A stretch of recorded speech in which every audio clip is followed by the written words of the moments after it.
congratulations si Doc Xavier, ang in-house nga dentist.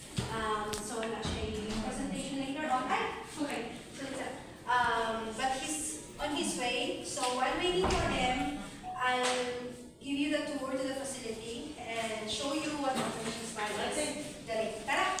Let's go! So, pwede mo makuha picture mo lang. Right. Basta lagi niya, bu?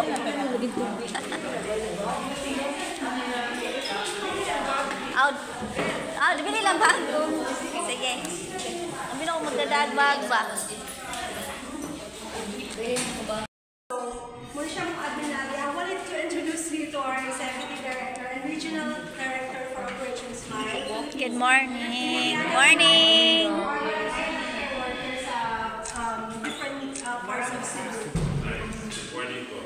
Good morning. He's very fluent Tagalog, so hindi siya makasabot ra di ay.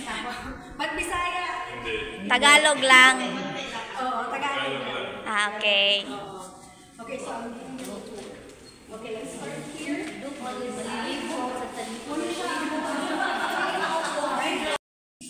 So, admission, pag-okay na ang lab, readiness na for surgery, diri musta ang among mga pasyente, no?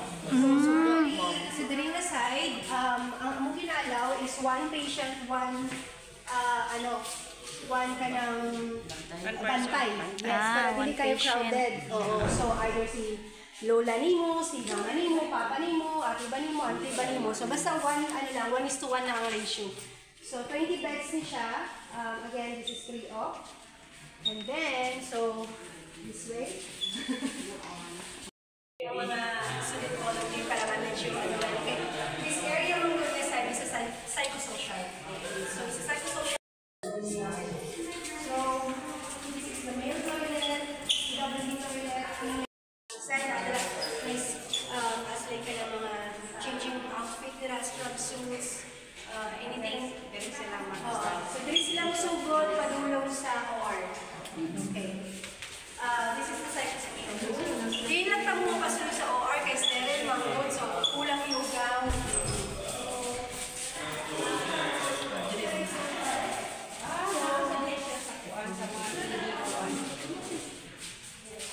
So, clinician din, actually, we have namin psychosocial consultant. So, yung ginabuhat before, once na na ang parent or ang patient na go through sa surgery, mahapit sa psychosocial kay ano gani sila, like i-orient sila, sila buko sa mga reasoning why na ang breath para din sa mahilog gani ang mga bata before i-direct sa OR. So, magdula-dula sa nahin, namin na yung mga medical, na para similar sa OR gani, na para makita nila, para pag-abot dito sa OR, di sila mahadlok. So, muna siya. So, little playground. Dental facility. So, natin si Dr. Xavier, din siya nag-conduct sa clinic.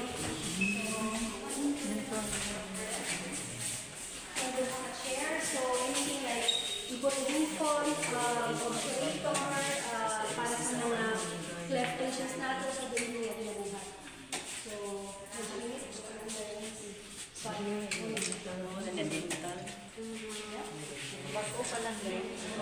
so, ang center, nag-officially open yung katong November, tapos nag-first surgery yung so, bago pa lang din siya. Daghan. So, I think for now, katong January ang counted, end of January na plus na patients na screen, and we have about 30 plus na patients na surgery.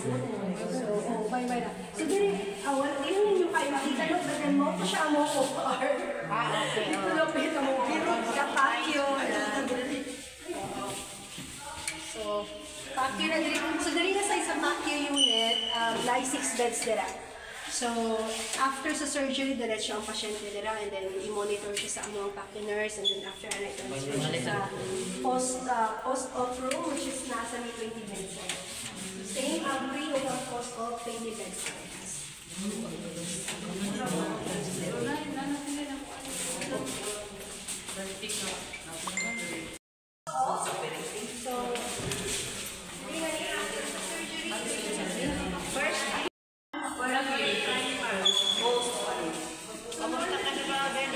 Human dito na pera.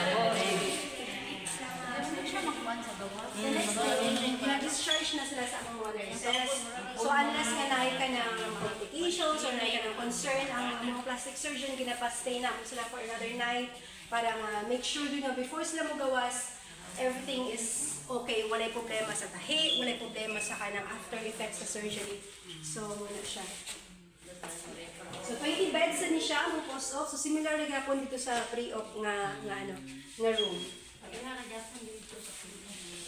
May kaagi na rin. Lusot lang siya.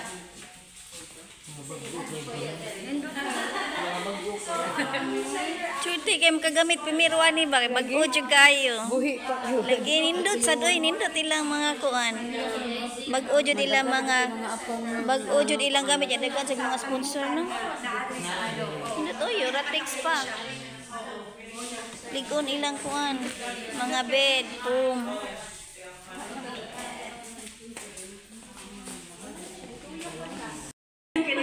SMC side. Tapos din yung side.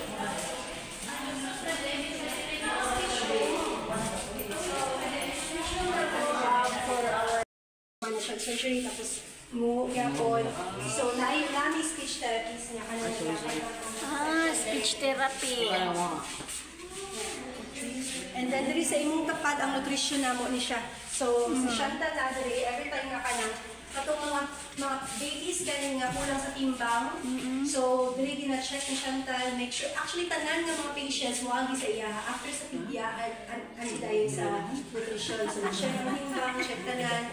Tapos katong mga nag-effort, gina-enroll na sa nutrition program. Yeah. Okay.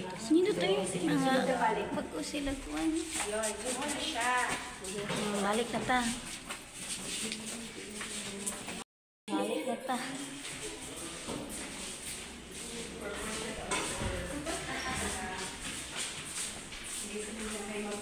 Mag-continue sa orientation, charot.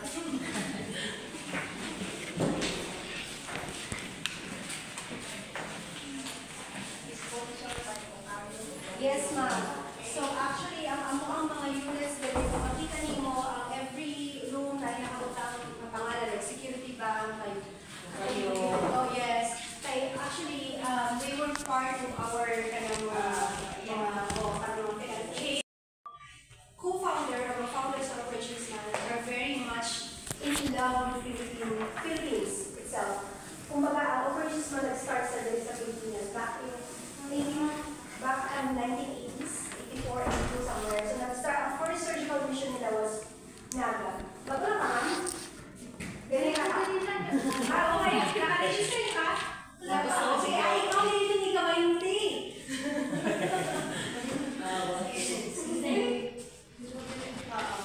So, from 1984, first surgery din sa Naga City, sa Luzon. From that day on, we fell in love with the Filipinos, ang culture. So, every year, nag-adto na sila din mag-surgical mission. So, if you notice ang operations month before, it's mostly surgical mission lang yun. So, wala sila ng center, so, later on, they realize na we need a hub. Kaya diba, kung inyong mga mabantayan, after sa surgical mission,